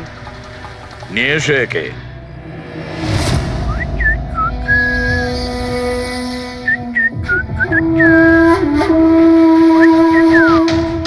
মালা, একটা ফুলের মালা আমাকেও একটু পরাও।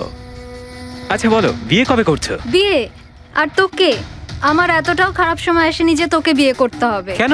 তুই এতটাই খারাপ দেখতে যে তোর বাড়ির আয়না ভয় পেয়ে যায় তোকে দেখে। কিন্তু তোমার বাড়ির আয়না তোমার জন্য কবিতা বলে, এটা আমি খুব ভালো করে জানি। আরে তোর হাতে আবার কি হলো? আরে কিছু না, শত্রুর সাথে যুদ্ধ করতে গেলে এরকম চোট লেগেই থাকে মালা দেবী। নাটক করিস না, বল কি হয়েছে? ব্যাপারটা এই যে আমি হেঁটে হেঁটে যাচ্ছিলাম, হঠাৎ করে দেখলাম একটা বুড়ি মহিলা রাস্তা পেরোনোর জন্য এগোচ্ছিল। তখনই উল্টো দিক থেকে একটা মোটরসাইকেল খুব জোরে, খুব স্পিডে, 100 স্পিডে ওর দিকেই এগোচ্ছিল। যখনই মোটরসাইকেল ওই বুড়ি মহিলাকে ধাক্কা মারতে যাচ্ছিল, মাঝখানে পৌঁছে গেলাম আমি আর বাঁচিয়ে নিলাম ওকে। আচ্ছা, তুই এতটাই সাহসী? আমি কি কি ভালো পারি সে ব্যাপারে তো তুমি এখনো জানোই না। আচ্ছা না, বল, আর কি কি গুণ আছে তোর মধ্যে? আমার ভালো গুণগুলো হলো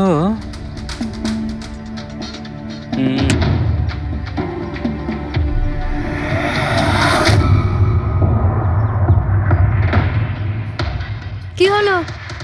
তোর মুখটা ভয়ে এভাবে ফ্যাকাশে হয়ে গেল?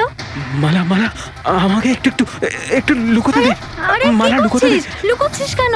আরে মালা, আরে কেন লুকোচ্ছিস তুই? এটা কি করে দিলি তুই? আমার সব ফুল নষ্ট করে দিলি। স্যার, এ তো সেই।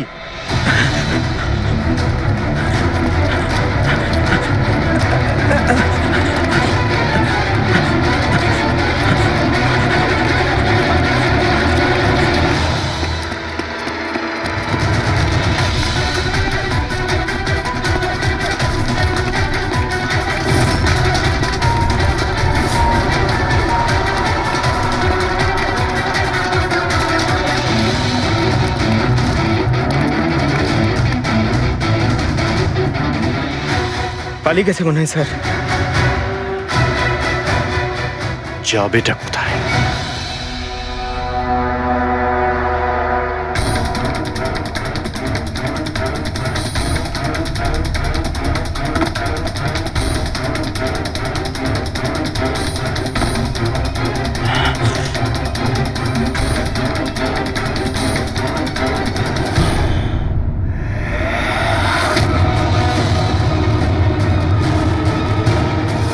আয় আয় আয়, তোরই বাড়ি এটা।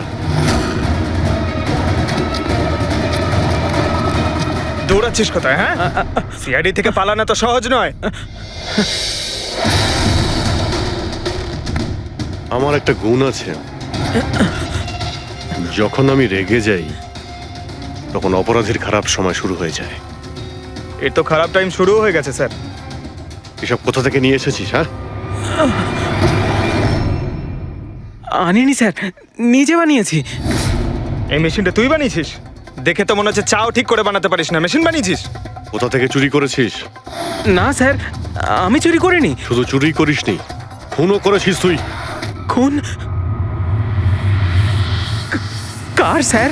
D117 MG road, Sundarnagar. এখানে গেছিলি তো তুই? তোর হাতে আঘাত লেগেছে না? তোর এই রক্ত আমরা ওখানে পেয়েছি। আমার ছিল না স্যার। তোরই ছিল। তুই যে হসপিটালে ট্রিটমেন্ট করিয়েছিলি সেখানেই ম্যাচ করে গেছে। মাঝার কোনো রাস্তা নেই? না, সোজা ফাঁসি। চুরির জন্য ফাঁসি দিয়ে দেবে? চুরি নয়, খুন, সন্দীপের খুন। না স্যার, আমি কোনো খুনই করিনি। আমি তো শুধু ওখানে চুরি করতে গেছিলাম। তুই একে খুন করিসনি? হে ভগবান, কি বিপদে পড়লাম। মায়ের দিব্যে বলছি স্যার, আমি কোনো খুন করিনি। আমি তো খবর পেয়েছিলাম যে ওখানে একটা লোক থাকে যার প্যারালাইসিস হয়ে গেছে। চুরি কোথায় করতে হবে সেটা ভালো করে জেনে নিয়ে আমি ওখানে শুধু চুরি করতে গেছিলাম। আমি ওখানে শুধু এই কারণেই গেছিলাম। আমি তোকে চিনিও না, কেন মারবো? কারণ সন্দীপ তোকে চুরি করার সময় দেখে ফেলে, তাই একটা অপরাধ লুকোতে গিয়ে আরেকটা করে ফেলেছিস। হ্যাঁ, এই কথাটা সত্যি স্যার যে আমি ওখানে গেছিলাম, আর সন্দীপ আমাকে দেখে চিৎকারও করেছিল। ওর চিৎকার শুনে আমি ভয় পেয়ে গিয়ে পালিয়ে এসেছিলাম। তাহলে তোর লাগলো কি করে? এটা যখন সন্দীপ চিৎকার করলো তখনই লাইট চলে গেছিল, আর অন্ধকারে আমি নিচে লাফালাম, ওই লাফাতে গিয়ে চোট লেগে গেছে। ওই রুমের মধ্যে তুই ছাড়া সেই সময় আর কেউ ছিল না। তুই খুন না করলে কে খুন করবে? না স্যার, আমি ছাড়া অন্য কেউ ছিল ওখানে। কে?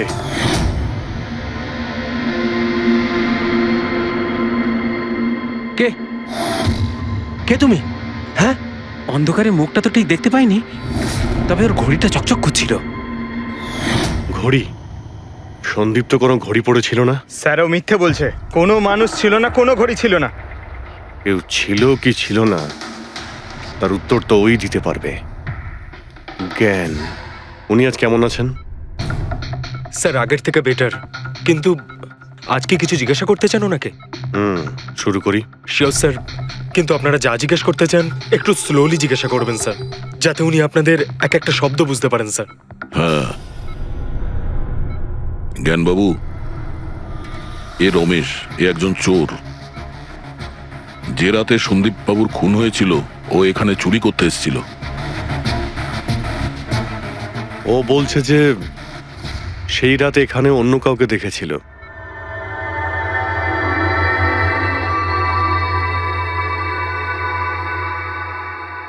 রমেশ, ওই রাত্রে তুমি যেখানে দাঁড়িয়েছিলে সেখানে গিয়ে দাঁড়িয়ে। হ্যাঁ স্যার, স্যার আমি এই দিক দিয়ে ঢুকেছিলাম আর এখানে এলাম, আর তারপর আমি এদিকে দেখলাম, আর যখনই আমি এখানে পৌঁছালাম দেখলাম সন্দীপ ওখানে দাঁড়িয়ে আছে। আমি ভয় পেয়ে পেছন দিকে ঘুরলাম, আর তখনই কারেন্ট চলে গেল। এখানে দাঁড়িয়েছিলে মানে উনি নিশ্চয়ই তোমাকে দেখেছেন। আচ্ছা, ও কি এখানে ছিল?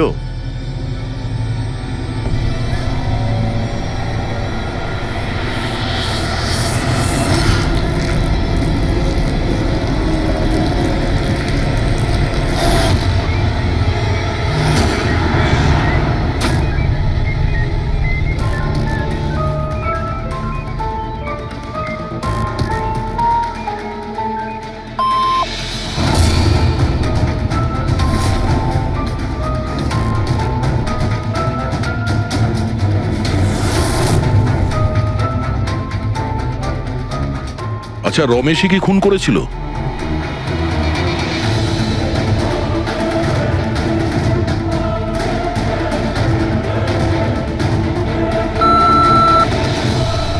নো নো স্যার, নো মানে না স্যার, আমি বলেছিলাম না আমি মারিনি স্যার। হ্যাঁ ঠিক আছে, তুমি এদিকে দাঁড়াও। আচ্ছা আচ্ছা, আপনি এটা বলুন, আপনি কি খুনিকে দেখেছেন? আপনি চেনেন খুনিকে?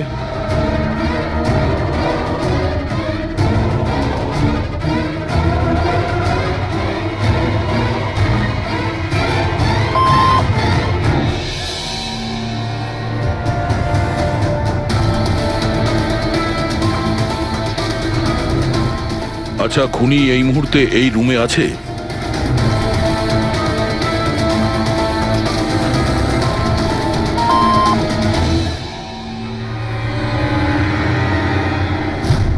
তার মানে খুনি আমাদের মধ্যে কেউ একজন। আপনার কোনো স্টুডেন্ট?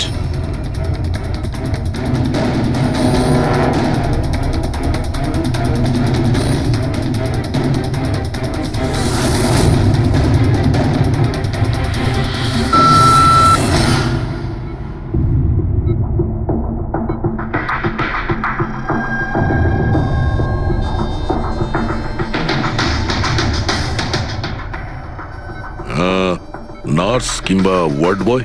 এসবের মধ্যে আপনারা আমাকে কেন টানছেন? আপনি যদি কিছু করেই না থাকেন, আপনি ভয় পাচ্ছেন কেন?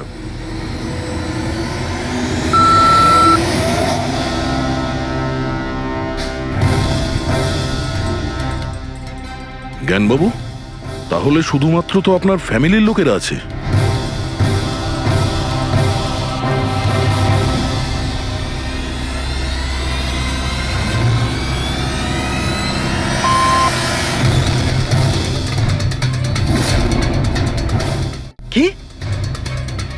বাবা তুমি এসব কি বলছো? হ্যালো, রিল্যাক্স, ওখানে দাঁড়িয়ে থাকো, যাও ওখানে দাঁড়িয়ে থাকো।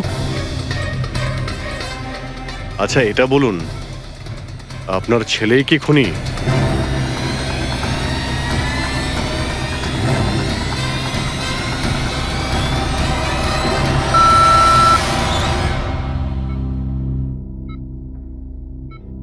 এখন তো শুধু আমিই আছি, কিন্তু আমি এই খুন করিনি। জ্ঞানবাবু, আচ্ছা জ্ঞানবাবু, রিনা খুনি?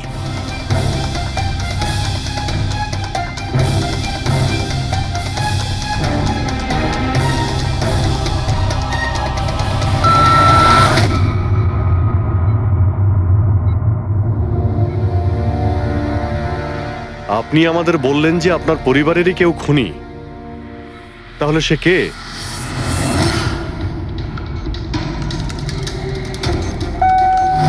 M M? আপনাদের মধ্যে কার নাম এম থেকে শুরু হয়? এম ই মি, মানে উনি?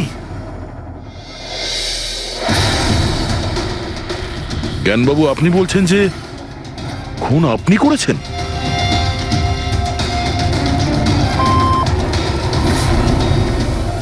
বুঝতে পারছি না ইনি কেন আমাদের সঙ্গে এরকম খেলা খেলছেন। কালকের কাগজে হয়তো আসবে যে সিআইডি নাকি খুনের অপরাধে এমন লোককে অ্যারেস্ট করেছে যে নাকি প্যারালাইসিস হয়ে পড়ে আছে 2 বছর ধরে। খুনি নিশ্চয়ই জ্ঞানবাবুর আশেপাশের কেউ। উনি ওকে বাঁচানোর চেষ্টা করছেন, জানি না কেন। সমস্ত অভিযোগ উনি নিজের মাথায় নিচ্ছেন। যদি সে আপন কেউ হয় তাহলে সেই ছুরি ওনার হাতে কেন দিতে যাবে?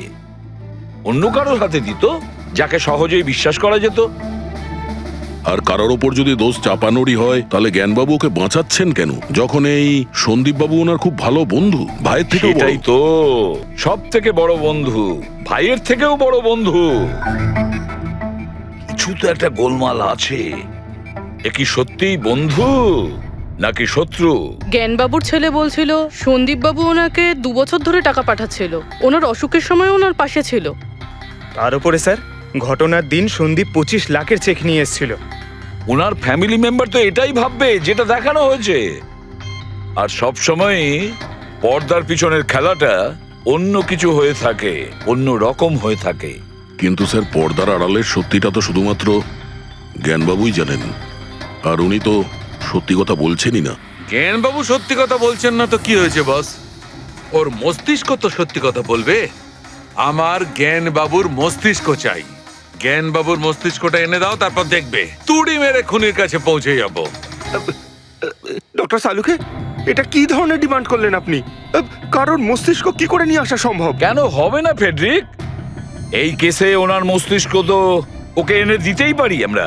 কেননা গত 2 বছরে ওনার মস্তিষ্কে যা কিছু ঘটেছে সব বিসিআই মেশিনে রেকর্ড হয়েছে। এক্স্যাক্টলি বস।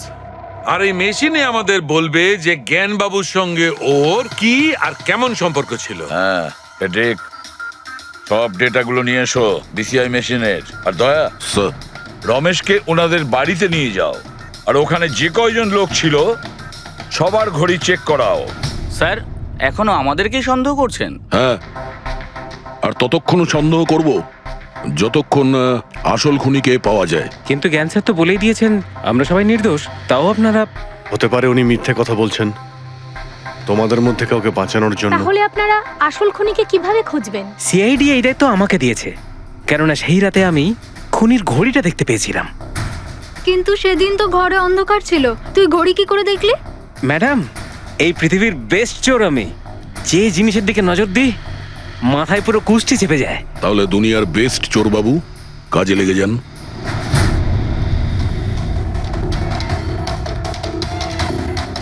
সস্তা, টেকসই, সুন্দর। 11,000 টাকা। না, এ নয়।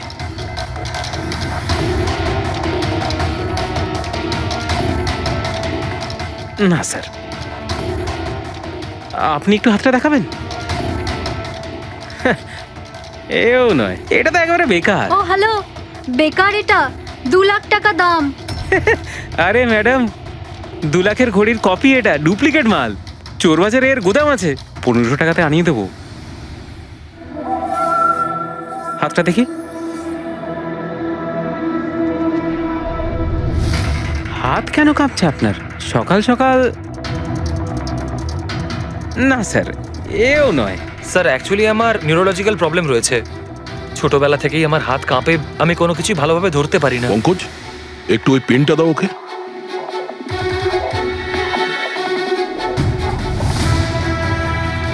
ঠিক করে ধরবেন আপনি। এ তো পেনটাও ধরতে পারছে না। স্যার অ্যাকচুয়ালি জ্ঞান স্যার আমার এই প্রবলেমটাই সলভ করতে চেয়েছিলেন। উনি এর সাথে রিলেটেড রিসার্চও করছিলেন, কিন্তু হয়তো ভাগ্যের সম্মতি ছিল না এতে। আর জ্ঞান স্যারের গাড়ির অ্যাক্সিডেন্ট হয়ে গেল। ভরসা রাখো, এর কোনো না কোনো চিকিৎসা তো হয়েই যাবে। তুমি দেখো বাকিদের ঘড়িগুলো।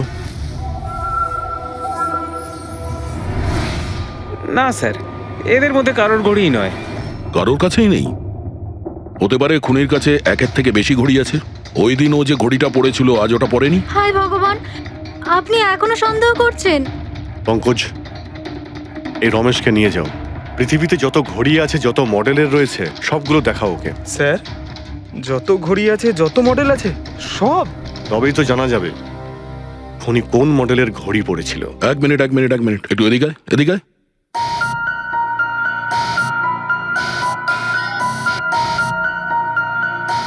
এই নাও,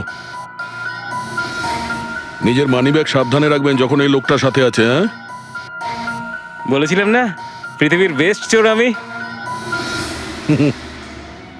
আর দীপিকার ইয়াররিং আমার ইয়াররিংস? বার কর। স্যার, আপনি এটাও দেখে ফেলেছেন? সিআইডি থেকে কিছু লুকোনো যায় না। হ্যাঁ, যা। আয় বেস্ট চোর, এদিকে আয়। আপনারা এটা বলুন যে এই জ্ঞানবাবু আর সন্দীপের মধ্যে কোনো কি প্রবলেম চলছিল? স্যার খুব ভালো সম্পর্ক ছিল। তাহলে জ্ঞানবাবু সন্দীপবাবুর খুনের অভিযোগ নিজের মাথায় নিলেন কেন? ওনাদের দুজনের ভেতরে কোনো টেনশন হয়েছিল? না স্যার, কোনো টেনশন তো ছিল না, কিন্তু একটা বিষয় নিয়ে তর্ক হচ্ছিল। অ্যাক্সিডেন্টের ঠিক আগে ওনার বিসিআই মেশিনটা একটা পয়েন্টে এসে আটকে গেছিল, আর কোনো রকম সলিউশনও পাওয়া যাচ্ছিল না। এই জন্য জ্ঞান স্যার সবসময় বিরক্ত থাকতেন আর খুব রাগও করতেন। হ্যাঁ স্যার, যখন সন্দীপ আঙ্কেল বাবাকে বলেছিলেন যে আপনি চিন্তা করবেন না, দেখবেন সব ঠিক হয়ে যাবে, তখন বাবা ওনার উপরও রেগে গেছিলেন। হ্যাঁ স্যার, এর জন্য হয়তো উনি জোরে গাড়ি চালাচ্ছিলেন আর অ্যাক্সিডেন্টটা হয়ে গেছে। এক মিনিট। যদি এই অ্যাক্সিডেন্টটা বিসিআই মেশিন তৈরি হওয়ার আগেই হয়েছিল, তাহলে এই বিসিআই মেশিনটা কাজ করছে কি করে? স্যার, সন্দীপ আঙ্কেল সেটা কমপ্লিট করেছিলেন। সন্দীপ বাবু? কিন্তু উনি তো কোনো সায়েন্টিস্ট ছিলেনই না। হ্যাঁ, কিন্তু জানি না স্যার, সন্দীপ আঙ্কেল ওই মেশিনের সব সমস্যাগুলো ঠিক করে দিয়েছিলেন স্যার। আর বাবার অ্যাক্সিডেন্টের 1 মাস পরেই ওটা কাজ করতে শুরু করে দেয়, আর প্রজেক্টও সাকসেসফুল হয়েছে স্যার। অদ্ভুত ব্যাপার, এটা কি করে হতে পারে? একজন নন সায়েন্টিস্ট এরকম কমপ্লিকেটেড মেশিন কি করে চালু করতে পারে, যেটা ওনার মতো বৈজ্ঞানিকই শুরু করতে পারেননি? বোধহয় আন্দাজি করে ফেলেছিলেন।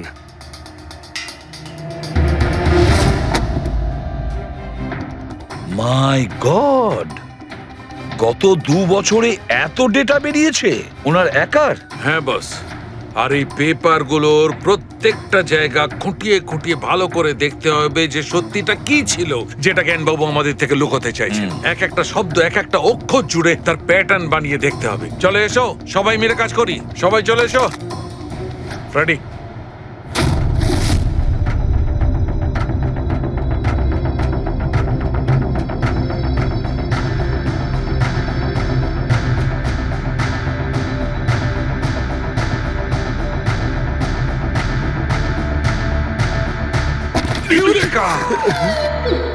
কি হলো স্যার, কি পেলেন? জানতে পারা গেছে যে আসলে ওই রহস্যটা কি, আর এই রহস্যে আছে একটা ভিলেন।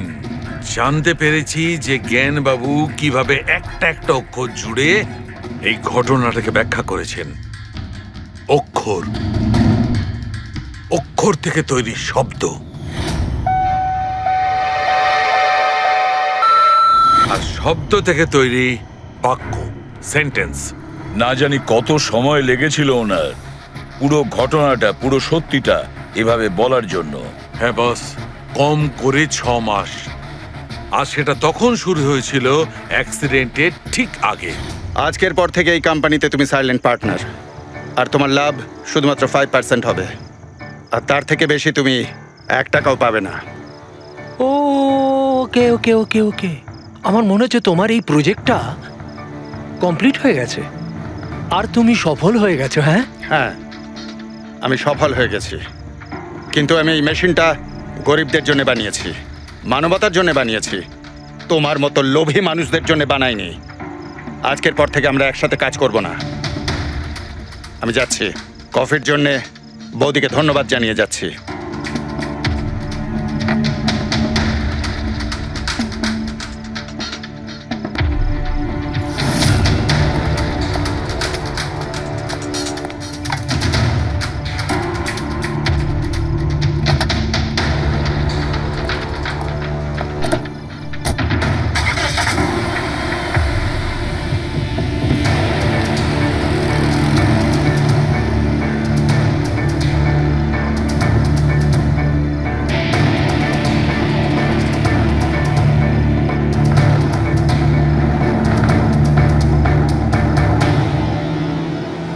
এ কি হলো?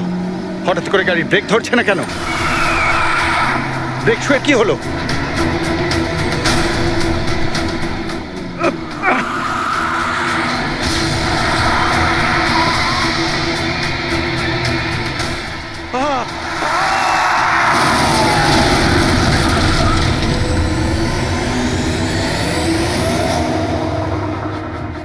এবার বুঝতে পেরেছো আমাকে ঘাঁটানোর পরিণাম?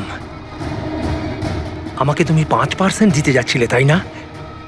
এবার দেখো, আমি তোমাকে 5% দেব সারা জীবনের জন্য। তার মানে সন্দীপ যে বন্ধুত্বের নাটকটা করছিল আসলে ও মুখোশ পড়া শয়তান ছিল। আর স্যার, যদি পুরো ডেটা এই কাগজে লেখা থাকে তার মানে হলো জ্ঞানবাবু এই কথাটা নিজের মনে রাখেননি, কাউকে না কাউকে সন্দীপবাবুর আসল উদ্দেশ্যটা বলেছেন।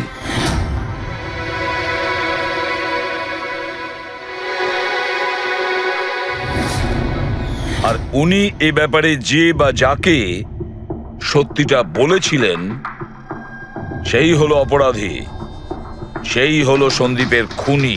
কিন্তু স্যার, যদি খুনি জ্ঞানবাবুর হয়ে প্রতিশোধ নিতে চাইতো তাহলে খুনি ছুরিটা জ্ঞানবাবুর হাতে কেন ধরালো? ওনাকে ফাঁসাতে চাইছিল? না পুরবী, আমার তো মনে হয় না।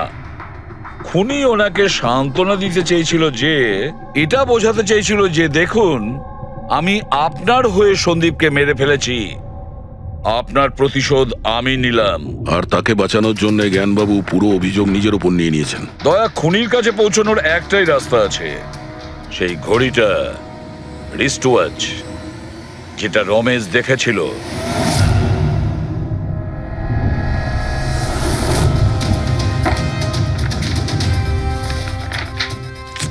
আরে ভাই তাড়াতাড়ি কর, এত সময় নেই আমাদের কাছে। পঙ্কজ, আরে দেখছি তো কি আমি। হয়েছে? স্যার, কি হলো রমেশ, মজা আসছে কিনা? যথেষ্ট স্যার, আমি হাত জোড় করছি, আমি আর ঘড়ি দেখতে পারবো না।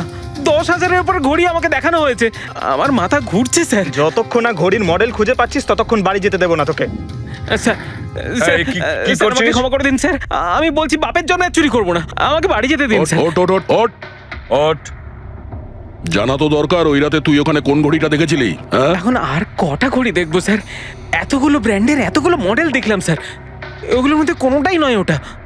তো কোনো মডার্ন ঘড়ি ছিল নাকি? হ্যাঁ ম্যাডাম, একদম মডার্ন ঘড়ি ছিল। ঘড়ি তো ছিল কিন্তু ঠিক ঘড়ির মতো দেখতে ছিল না। কি বললি? মডার্ন ঘড়ি ছিল অথচ ঘড়ি নয়? হ্যাঁ। ঘড়ি দেখেছিস তো? ড্রয়িং করাতে পারবি? ঠিক আছে পুরবী, একে দিয়ে স্কেচ বানাও। স্যার, হ্যাঁ, স্যার এইটা।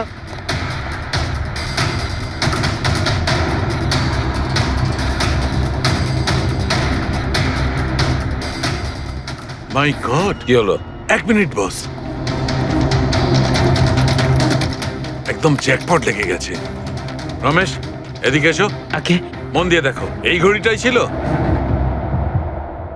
এটাই ছিল, একদম এটাই ছিল স্যার। এটা কিরকম ঘড়ি স্যার? চুরি করলে কত পয়সা পাবো? পয়সা নয়, টাকা পাবে, লাখ লাখ টাকা। এত দামি ঘড়ি এটা? ঘড়ি নয়, এটা স্যাটলা বলে একে, স্যাটলা। স্যাটলা? এবার খুনি কে সেটাও আমি বলতে পারি। কে এই খুনি? সে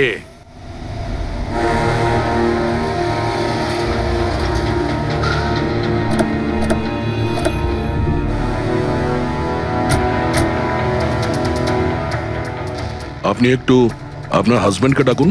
কিন্তু আপনারা কারা? আপনি ডাকুন না ওনাকে, উনি চেনেন আমাদের।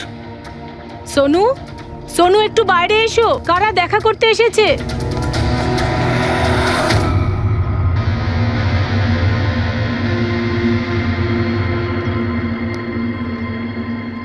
আপনারা এখানে কি ব্যাপার? এমনি এখান দিয়ে যাচ্ছিলাম, তাই ভাবলাম যে দেখা করে যাই। আমি এরকম কথা আগেও শুনেছি। দেখা করে যাই না, তোমাকে গ্রেপ্তার করে নিয়ে যাই।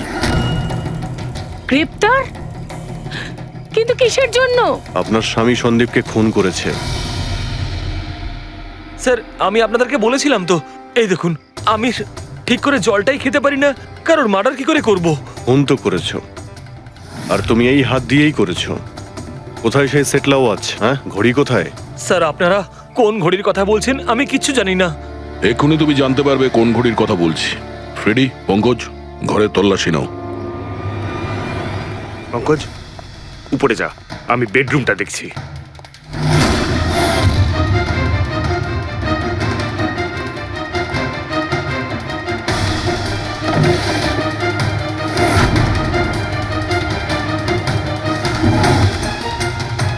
কিচ্ছু নেই।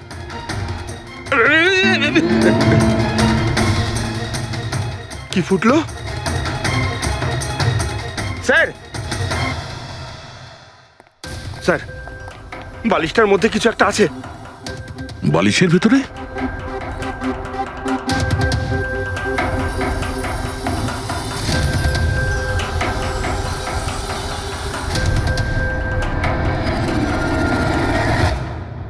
তাই তো, ঘড়ির মতো দেখতে। হ্যাঁ। এই ঘড়িটা কার? আর এই বালিশের ভেতরে কি করছে? আমি কি করে জানবো? যে দোকানদারের থেকে বালিশটা কিনেছিলাম তারই হবে। পড়ো এটা। স্যার, আমি কারোর ঘড়ি কেন পড়তে যাবো স্যার? তুমি এটা পড়বে নাকি অ্যারেস্ট করবো আমরা? অভিজিৎ, একটা কাজ করি, আগে আগে ঘড়ি পরাই, হাত করা তো নিজের থেকেই লেগে যাবে। হ্যাঁ, নাও ওই ঘড়িটা খোলো। স্যার,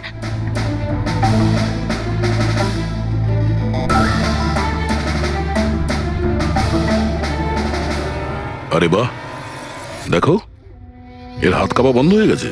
হ্যাঁ, স্যার, তো চমৎকার হয়ে গেল, এর হাত কাঁপা থেমে গেল।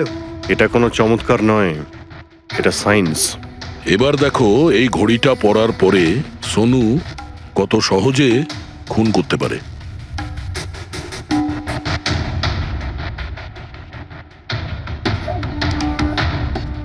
স্যার, কিন্তু এই ঘড়িটা কাজ করে কি করে? এটাকে সেটলা বলে পঙ্কজ। মোশন সেন্সর আর আর্টিফিশিয়াল ইন্টেলিজেন্স টেকনিক দিয়ে বানানো হয় এই ঘড়ি, কারণ ওর মতো যাদের এই রোগ আছে তাদের জন্য, মানে যাদের হাত কাঁপে। শুধু একটাই উদ্দেশ্য ছিল আমার, প্রতিশোধ আর প্রতিশোধ। জ্ঞান স্যার আমাকে বিসিআই এর সাহায্যে সবকিছু বলে দিয়েছিলেন।